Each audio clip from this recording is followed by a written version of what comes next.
Hola, ¿qué tal amigos y amigas? Reciban un cordial saludo. Mi nombre es Elvis Orellana Espinosa. El día de hoy vamos a hacer una reflexión, un análisis psicológico de la serie La Casa de Papel, ¿sí?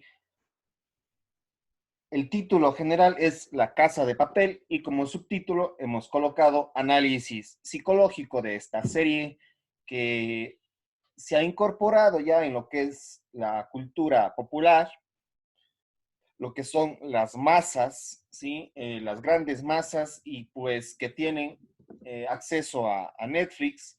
Entonces, esta serie, La Casa de Papel, pues producida en los últimos 2 años, pues ha generado toda una serie de cultura pop, digamos así, eh, como diría, como diría Vargas Llosa, la cultura del espectáculo, ¿sí? Eh, y esta serie de Netflix española, pues ha generado todo un furor en el mundo y especialmente en el mundo hispanoamericano, latinoamericano. Pues mucha gente lo ha visto y hoy vamos a hacer un análisis psicológico, un análisis psicosocial, eh, que lo que refleja esta serie, pues evidentemente que quizás no tenga yo la razón completa, como siempre digo, pues evidentemente ustedes tendrán que contrastar con otros psicólogos, con otros antropólogos, con otros politólogos y especialistas en cine. Y yo no me voy a centrar mucho en la parte artística, en la parte mucho, digamos, técnica de imágenes y todo eso, pero sí en algo, un poco vamos a hacerle un análisis, no desde una persona, no desde un productor de cine, no desde la parte audiovisual, sino desde la psicología social, desde la psicología política. Desde ahí vamos a hacer esta reflexión, ¿sí? Entonces, pues comenzamos, ¿ya? Eh, Según mi perspectiva, es una serie bastante progre, digamos así, bastante desde el punto de vista político, que aporta a consolidar la imagen de héroes a unos villanos, digamos así. La imagen de líderes, la imagen de efervescencia, de culto al villano, digamos, al terrorista, al villano, al ladrón, haciéndole pasar como si fuera un héroe, ¿sí? Entonces, y eso ha generado que mucha gente se sienta identificada con el profesor y su grupo, ¿sí? El profesor y su grupo, pues mucha gente se siente como identificada psicológicamente, se siente en identidad con este grupo de ladrones, de terroristas, y pues implica una serie de análisis. Bueno, este video espero no alargarme más de unos 30 o 40 minutos para que ustedes tengan una noción un poco del tiempo que vamos a manejarnos en este análisis. Lo que yo veo aquí y lo que todos ven seguramente es una guerra, ¿sí? Entre los pobres, entre los, digamos, aparentemente despreciados por la sociedad, ¿sí? Este grupo que conforma el profesor les selecciona perfectamente y pues a todos estos personajes les selecciona muy bien y conforma un grupo para robar, digamos, un banco desde un punto de vista muy estratégico. Bueno, tiene mucha estrategia. El profesor es una suerte de estratega, digamos así, de una suerte de un intelectual que de pronto puede generar una cierta identificación con algunas personas. Esto sería un bando. El otro bando, en cambio, dominado por lo que es la policía, el poder oficial, eh, pues los entes de inteligencia policial, los detectives, y pues aquí hay dos grupos, digamos así. Y eso a mí, y no solamente viendo esto, sino otras cosas como por ejemplo el himno y la canción principal de esta serie española, es que me da una suerte de idea de la Guerra Fría, ¿sí? Pues como ustedes saben, la Guerra Fría estaba en un bando, la URSS, la Unión Soviética, en la década de los 40, de los 50, después de la Segunda Guerra Mundial, se implementó la Guerra Fría, donde que estaban al un bando a la izquierda los comunistas representados por la URSS, los socialistas representados por la URSS, que aparentemente luchan a favor de los proletarios, de los obreros, de las clases aparentemente pobres, contra los ricos, contra el poder oficial, y se da una revolución que es la Revolución Rusa, por allá por 1917, y pues se consolida ahí un sistema comunista, siguiendo las ideas de Marx, también después las ideas de Lenin, y pues Stalin consolida todo un poder político, económico en la URSS, y en Estados Unidos, y se va en contra de los Estados Unidos, que era, digamos, de alguna manera el imperio de Occidente, el imperio de la cultura occidental, y pues el mundo se divide en dos bandos, los de la izquierda, que eran los marxistas, la URSS, y la derecha simbolizada por Estados Unidos, por el mundo occidental, el mundo europeo, y pues se generan dos bandos en el mundo. Y esto me trae, esta película, La Casa de Papel, me trae a reflexionar sobre una suerte de Guerra Fría, ¿sí? La URSS, ¿sí? Los comunistas, de alguna manera representados por el profesor y su jorga, su bando, y pues Estados Unidos, que sería como que los policías, el poder oficial, el poder formal, los detectives que están a favor del gobierno, y pues me da la impresión de que esta película es una suerte de, y ahí hago la pregunta, ¿sí? Propaganda comunista, y pues da muchos elementos para decir que simboliza lo que fue la Guerra Fría entre 1940, 1950, incluso hasta la actualidad, ¿sí? Pero lo que se ha conocido como Guerra Fría aparentemente terminó entre 1989 y 1992, con la caída de la URSS. Pero eso no es tan cierto porque yo consideraría que la Guerra Fría, seguimos en la Guerra Fría. Si ese es esa es mi reflexión, que yo creo que con el muro de Berlín no se terminó la Guerra Fría. La Guerra Fría yo creo que todavía sigue entre los mercantilistas de derecha y los comunistas de izquierda, digamos así, porque si bien la URSS terminó, ¿sí? Cayó con el muro de Berlín, sin embargo la China, Corea del Norte, Cuba permanecieron y permanecen hasta la actualidad, incluso los gobiernos del socialismo del siglo XXI en América del Sur, en América Latina y en Hispanoamérica, en España también. Entonces, esta película me da una suerte de pensar de que es una propaganda comunista, una propaganda progresista, entre comillas, una propaganda a favor de la izquierda, de la URSS, de Cuba, del gobierno español, que es de izquierda, y muchos otros países del Foro de Sao Paulo. Entonces, claro, porque se les pinta en esta película como héroes a los villanos, digamos así. Y con eso no estoy diciendo que que los de acá sean vistos, ni les estoy a favor de los otros, de los policías y del gobierno oficial. Entonces, en esta película, el profesor quiere robar un banco, producir dinero, ¿sí? Producir dinero para después ver los mecanismos de estrategias para poder sacar ese dinero y ellos ir a disfrutar en las vacaciones, en las Bahamas, en diferentes lugares del mundo, en diferentes islas, y pues vivir como reyes.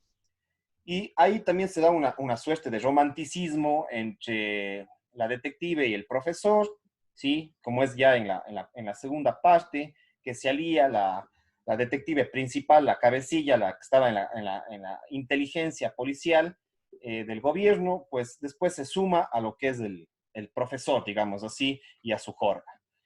Entonces, pero digamos como que lo que al fin y al cabo busca la película o la serie La Casa de Papel es que de alguna manera exaltar y hacerles ver a los villanos como si fueran buenos, digamos así, y a los aparentemente buenos como villanos, digamos así. Entonces, dos polos opuestos que se enfrentan, dicotómicos, polarizados, y me da la idea de la Guerra Fría, pero poniéndose más al lado de los villanos, digamos, entre comillas, del profesor y todo eso, y pintándoles a ellos como si fueran unos héroes. Entonces, por eso es la pregunta ahí, ¿héroes?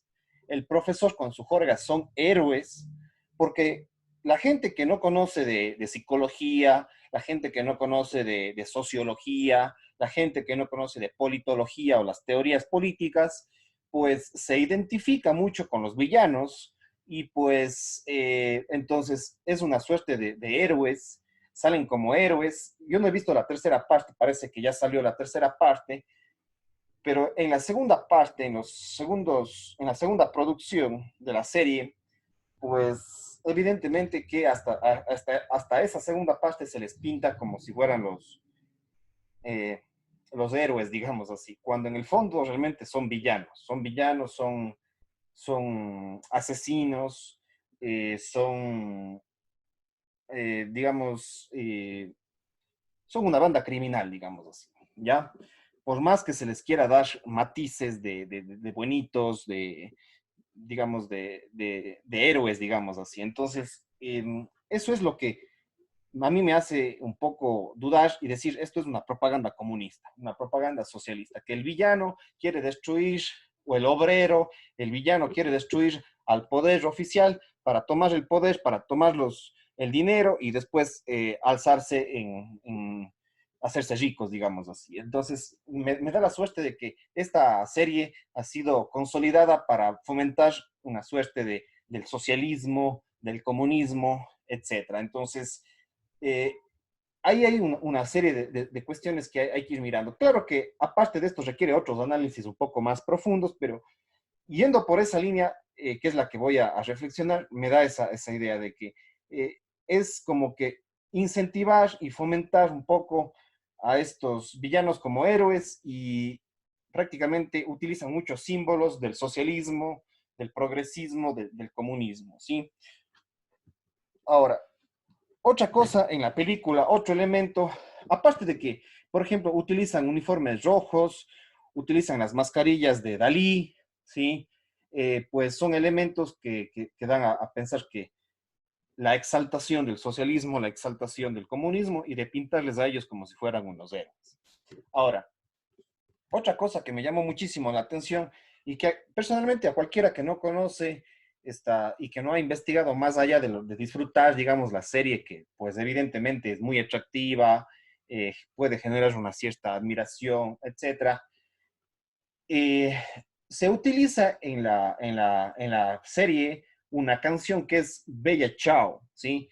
Cuando el profesor está con su principal líder, eh, surge esta canción que es Bella Ciao, ¿sí? Bella Ciao, Bella Ciao, digamos así que es, para el quien no conoce esto, es una canción que ha sido, que fue utilizada en Italia, adoptada como himno de la resistencia antifascista, por allá por la mitad del siglo XX, entre 1943 y 1945, en Italia, ¿sí? Para irse en contra del fascismo de Mussolini, del régimen nazi, etcétera. Y estos grupos socialistas, otros un poco más liberales, más libertarios, otros grupos anarquistas, resistieron contra la invasión nazi y contra Mussolini, en el caso italiano, contra el fascismo, en el caso de Italia.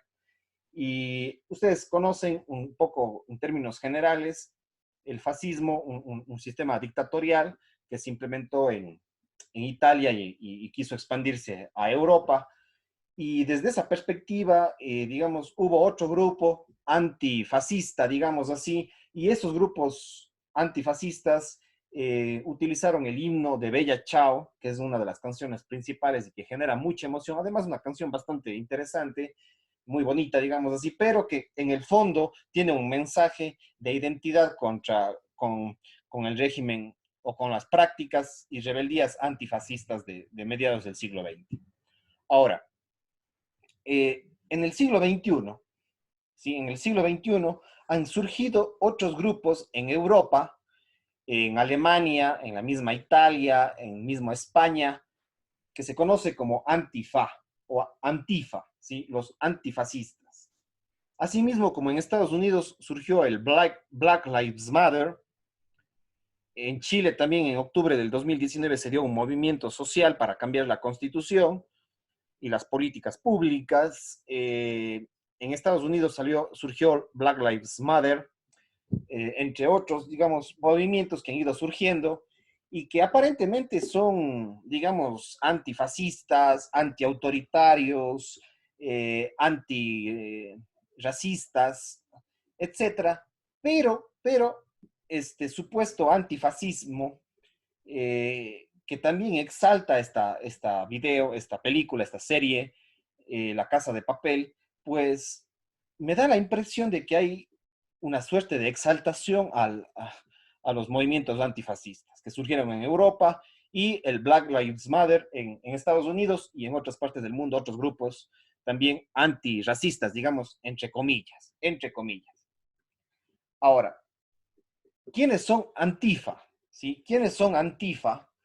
Antifascistas, pues evidentemente que muchos, no digo que todos, pero muchos de estos colectivos, jóvenes principalmente, pues creen que están siendo antifascistas, antiautoritarios, antirracistas en Europa, en España, en otras partes del mundo, pero que en el fondo utilizan símbolos comunistas. Utilizan símbolos. Y aquí está, por ejemplo, ustedes pueden ver el símbolo de la hoz y el martillo, ¿sí? De estos grupos que se autoidentifican como antifascistas,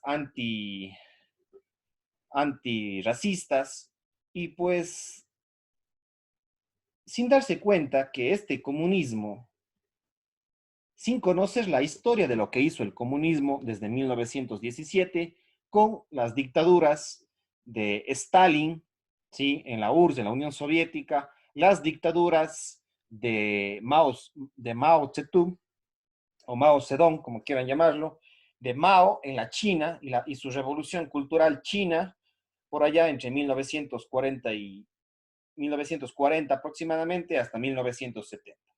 Entonces, exaltar al comunismo en marchas antifascistas, pues, de alguna manera, no digamos que en realidad están predicando por una democracia, están promoviendo la dictadura del proletariado, están exaltando a las ideas de la revolución rusa, de la revolución de Mao, y eso sí es un peligro, ¿ya? Entonces, que en esta película, en esta serie, La Casa de Papel, se utilice estos himnos, esta canción de Bella Ciao, se utiliza el uniforme rojo, y hay muchos símbolos que analizar de que están exaltando al socialismo, a los movimientos antifascistas que han surgido en Europa en el siglo XXI, tomando como referencia los movimientos antifascistas del siglo XX y utilizando estos grupos, símbolos comunistas, pues evidentemente que nos da mucho que pensar.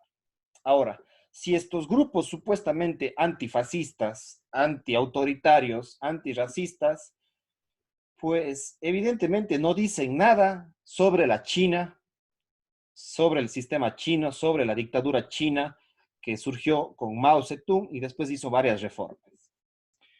Entonces, no dicen nada de los esquemas de represión, de partido único, de dictaduras de la China comunista, ¿sí? Ahora, aparentemente la China es comunista, pero en el fondo parece que tiene una mezcla entre comunismo y capitalismo.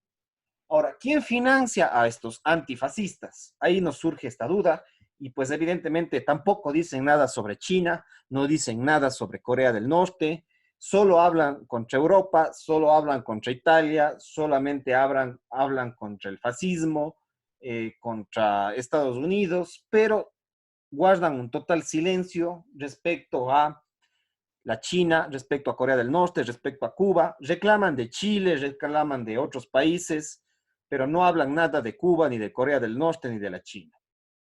Ahora, en el caso chino, pues en el- nos preguntamos siempre, ¿China es comunista o es capitalista? ¿Ya? Acordémonos que el tema capitalismo fue utilizado por Marx, ¿sí?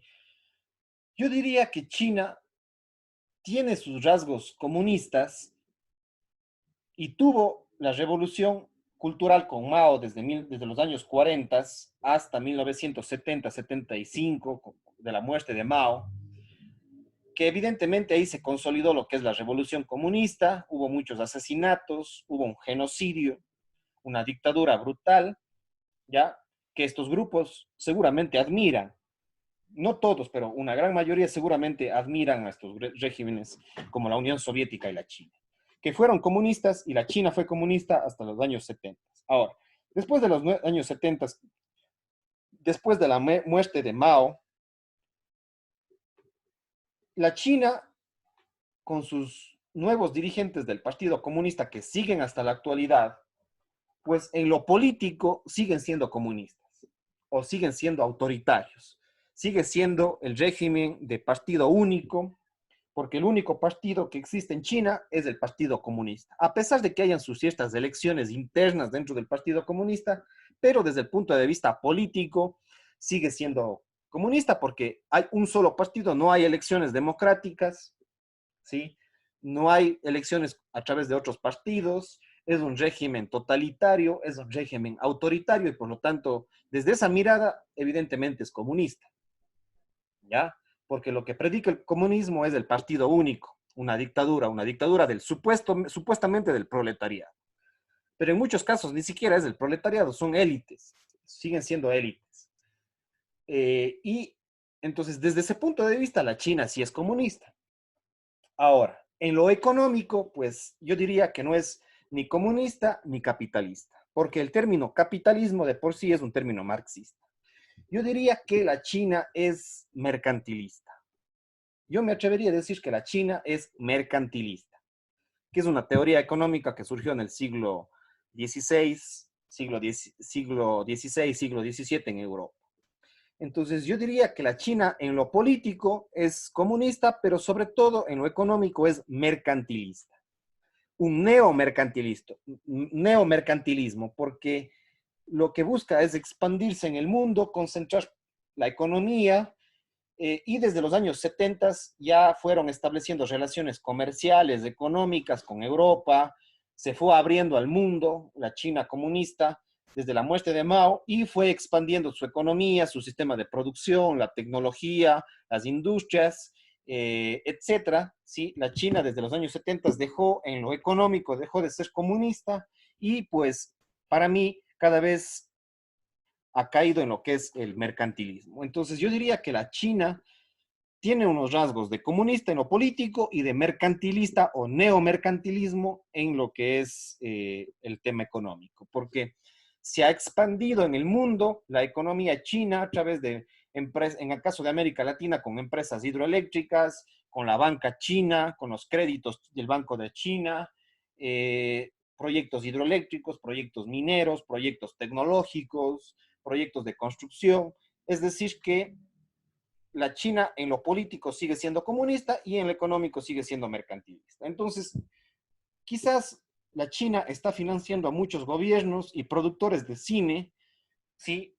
Directa o indirectamente en España, y por eso es que esta casa de papel, la casa de papel, me da la idea de que es una propaganda de tipo comunista, incentivada por estos gobiernos, eh, como el caso de la China, como el caso de Cuba, como el caso de Corea del Norte, y en el caso de España, sí, en los últimos 2 o 3 años, ha tenido un gobierno de índole de izquierdas, con Pedro Sánchez a la cabeza, Y pues no sería tan descabellado decir que esta película, esta serie, ha sido fomentada para promover eh, lo que es el progresismo socialista. Entonces, ese es el tema y mi preocupación de estos movimientos, de esta película, que la gente inconscientemente, ¿sí? En la mayor parte de casos, inconscientemente está recibiendo propaganda comunista. Es como un mensaje subliminal, diríamos así, respecto a promover a lo que es el socialismo, lo que es el comunismo. Ahora, una vez reflexionado sobre esto, recién pasaron las elecciones de Estados Unidos, que ganó Biden, le ganó a Trump. Y pues no con eso podemos decir que Biden es comunista ni que Biden es socialista. Biden es digamos, ¿qué sería? Un mercantilista más, es un demócrata, digamos así. Pero bueno, habrá que analizarlo con más detalle en otra situación. Sin embargo, Trump evidentemente representa al conservadurismo, a la derecha, al radicalismo de derecha, ¿sí? Y pues evidentemente aquí en este video tampoco estamos a favor de Trump, ¿sí? Tampoco estamos a favor de Trump porque es la extrema derecha. Y a pesar de que algunos dicen que la Guerra Fría terminó con la caída del muro de Berlín entre 1989 y 1992, para mí eso es falso. Para mí eso es falso. Yo creo que la Guerra Fría no ha terminado, la Guerra Fría sigue, ¿sí? Y pues en el mundo entero, la misma ONU, la Organización de Naciones Unidas, la economía mundial, está dividida, asimismo, como ha estado dividida desde el fin de la Segunda Guerra Mundial hasta el día de hoy, y pues tenemos, por un lado, a los Estados Unidos y por otro lado a la China. Y aquí ha existido en el siglo XXI una nueva Guerra Fría, nuevas formas de Guerra Fría, nuevos, tal vez no con las mismas características del siglo XX, pero muy similares. Hay rasgos muy similares y pues el mundo y los grandes poderes internacionales, los grandes imperios, digamos así, nos están a los países pequeños, a los países intermedios, a los países un poco desarrollados, otros subdesarrollados, pues están controlando a esos otros países. Y aquí tenemos a los países lo que les están diciendo, o te alías a la China o te alías a los Estados Unidos. Entonces es una nueva forma de guerra fría. Son nuevas formas de guerra fría a estilo siglo XXI. Y nos hacen creer que, y pelear entre nosotros, dándonos estas dos alternativas. O estás a favor de China o estás a favor de los Estados Unidos. Como si no hubieran otros modelos en el mundo al cual seguir, al cual imitar, al cual respaldar. Entonces nos están poniendo, o estás con la izquierda china comunista mercantilista o estás con el Estados Unidos aparentemente democrático, pero en el fondo también es mercantilista. Entonces aquí mi reflexión es que estos dos grupos son mercantilistas. ¿Sí? No utilizaría yo el término capitalista. Yo diría que son dos poderes internacionales, dos imperios internacionales que están en lucha, que están en confrontación y pues evidentemente los otros países tienen que alinearse con los unos o con los otros. Y son los que están controlando el mundo. Y aparte, Estados Unidos también, de alguna manera, aliado con la Unión Europea, y la China también nuevamente estableciendo lazos nuevamente con lo que es Rusia, estableciendo y financiando algunos países en África, financiando y respaldando algunos países en América Latina. Entonces, estamos en una nueva guerra fría, estilo propio del siglo XXI. Ante estas circunstancias, el mundo se está moviendo en torno a estas dos potencias, a través de una guerra comercial, a través de una guerra política, a través de una guerra económica. Y el mercantilismo radical se ha expandido en el mundo por medio de los mismos Estados Unidos, por medio de la misma China, y pues en el caso ecuatoriano y de algunos países de América Latina tienen que elegir entre a cuál de estos dos bandos aliarse. Y ahí hay un riesgo, ¿sí? Porque evidentemente este mundo está polarizado. Y hay otras nuevas guerras frías. Aparte de la China y Estados Unidos confrontados, también tenemos a Cuba versus Chile, ¿sí? Entonces, en Chile ya ha habido una gran revolución social, en Cuba todavía no ha existido, pero también hay muchas críticas en torno a estos dos polos opuestos. En América Latina tenemos al modelo chileno y al modelo cubano. Entonces, o te alineas al modelo cubano o te alineas al modelo chileno. Y te dan a pensar de que no hay más opciones cuando sí existen otras opciones, más intermedias, digamos así. Entonces, estamos viviendo en este momento con los movimientos sociales, con los conflictos que han existido en octubre del año 2019 en Chile, en Estados Unidos, en Europa, en diferentes partes del mundo, estamos viviendo unas nuevas guerras frías, ¿ya? Y están polarizando al mundo, están polarizando. Y con la pandemia, pues evidentemente también hay varios análisis respecto a esto de aquí, de quién mismo está controlando el mundo. Y parece que esta pandemia es parte de esta nueva guerra fría, otros le llamarían tercera guerra mundial, pero evidentemente que hay un conflicto latente a nivel internacional y que eso nos lleva evidentemente al Ecuador. Entonces, todo esto sí nos hace reflexionar de que o te sumas al uno o te sumas al otro. Y voy a insistir nuevamente, esta película, esta serie, me da la impresión de que promueve justamente lo que es esos conflictos de la Guerra Fría, esos conflictos de exaltación y una propaganda comunista ligada al gobierno español de Pedro Sánchez y de otros del grupo Podemos, del partido político Podemos, de Pablo Iglesias, de Irene Montero, etcétera. Entonces, me da esa impresión de que esta película es parte de una propaganda comunista. Y quiero aclarar que tampoco estoy a favor del mercantilismo. ¿Sí? Yo no estoy a favor del mercantilismo que se ha expandido en el mundo o estas nuevas formas de mercantilismo y que nos dan solamente a las personas dos opciones. O eres mercantilista, algunos lo llaman capitalismo, pero yo no estoy de acuerdo con esa palabra. Yo le diría que es mercantilismo y, por otro lado, el comunismo. Y pues la ONU, la Organización de Naciones Unidas, está en disputa entre estas dos paradigmas internacionales y que habría que ir dando ciertos matices, digamos, para ir fomentando más el debate. La ONU está cada vez más en disputa. El mismo Donald Trump quiso salirse de la ONU porque, según Donald Trump y muchos de sus seguidores, dice que la ONU está controlada por el gobierno chino. Situación que habrá que en algún momento investigar un poco más para ver qué está sucediendo. Pero lo cierto es que la Organización de Naciones Unidas, que surgió después de la Segunda Guerra Mundial, hay una disputa entre Estados Unidos y China para ver quién controla la ONU. Y los sistemas de seguridad y todos los organismos como la Organización Mundial de la Salud. Sabemos que el líder de la Organización Mundial de la Salud ha sido parte de un partido comunista en África, y pues ahí nos dan serias dudas, ¿no? Entonces, nuevamente estamos, la ONU, la Organización de Naciones Unidas, se está debatiendo en quién controla, los Estados Unidos con la Unión Europea o la China con Corea del Norte, con Cuba, etcétera. Entonces, ahí hay una serie de cuestiones que debatir, que analizar, y que esta película, esta serie, La Casa de Papel, pues nos invita a reflexionar sobre esta situación.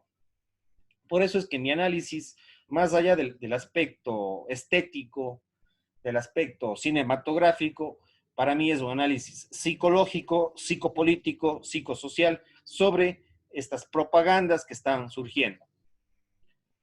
Y pues aquí tenemos el Black Lives Matter, que también surgió en los Estados Unidos y que aparentemente fueron un movimiento pacifista, pero vemos que hay muchos indicios de que hay ciertos vínculos entre el Black Lives Matter y Nicolás Maduro, Black Lives Matter y la China. Entonces, este movimiento que surgió en los Estados Unidos de reivindicación de los derechos de los negros, del pueblo afroamericano, etcétera, que aparentemente era pacifista, pues evidentemente parece que está siendo aliado del Foro de Sao Paulo, de la China, etcétera. Entonces, ahí hay ciertos análisis que habría que ir profundizando.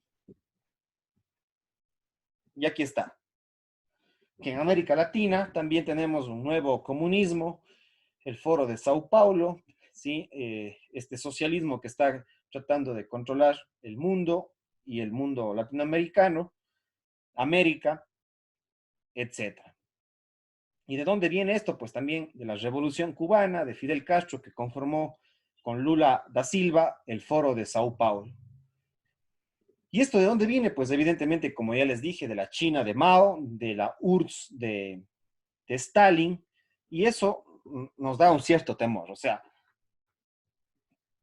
pensar que la Guerra Fría terminó en 1991, 1992, 1989, pues muchos analistas parece que se equivocaron.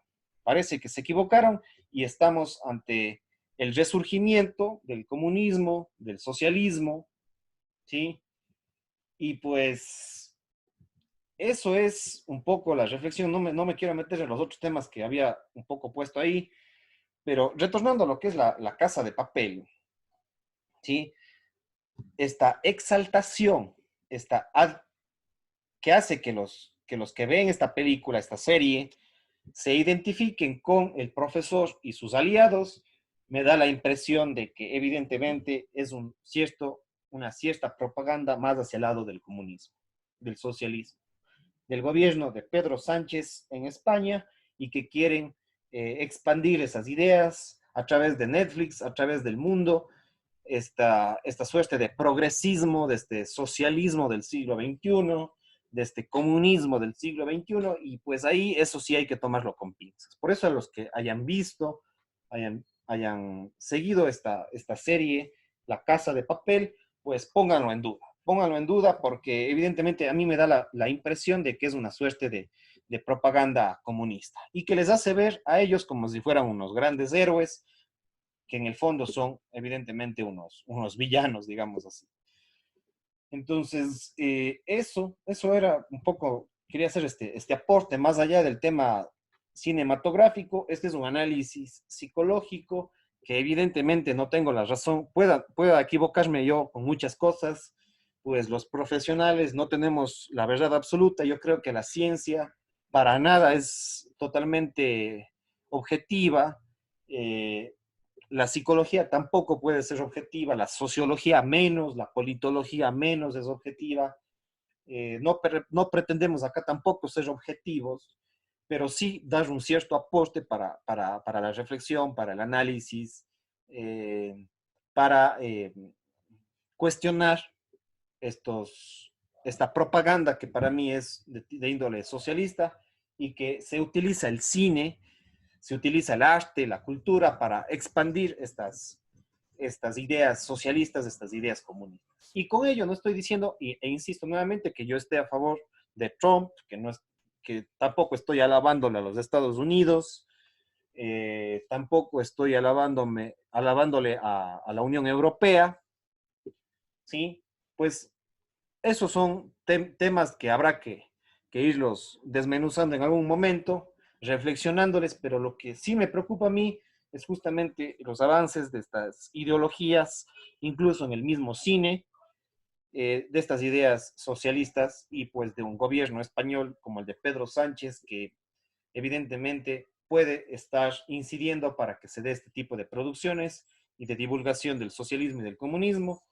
Entonces, atentos con este tipo de propaganda que utilizan el cine, que utilizan la literatura, que utilizan la pintura, que utilizan el arte para expandir estas ideas socialistas, que es una propaganda socialista prácticamente. Y que la gente, como no tiene formación psicológica, no tiene formación política, no tiene formación para analizar estos temas, pues evidentemente yo aporto con estos insumos. Y pues, insisto nuevamente, puedo no tener yo la razón, no me creo el dueño de la verdad, yo creo que la verdad es bastante relativa y contextual, hay que mirarlas en su contexto, pero sí quería aportar al debate con este video. Bueno, con esto me estoy despidiendo. No se olviden, amigos y amigas, de seguirme en mis diferentes redes sociales, en Facebook, pero principalmente en YouTube. Vayan a mi canal de YouTube, al final, si es que me están viendo en YouTube en este momento, al final les voy a colocar unos 4 videos en la pantalla. En los últimos 5 segundos del cierre de este video va a salirles en la pantalla 4 videos donde que ustedes puedan complementar esta